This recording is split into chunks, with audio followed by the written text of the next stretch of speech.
மன்னவா ஒரு கோயில் இந்த மாளிகை எதற்காக?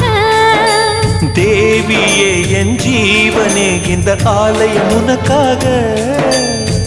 வானில் ஒரு புயல் மழை வந்தால் அழகே என்னை எங்கனம் காப்பாய். கண்ணே உன்னை என் கண்ணில் வைத்து இமைகள் எனும் கதவுகள் அடைப்பேன். சத்தியமாகுமா?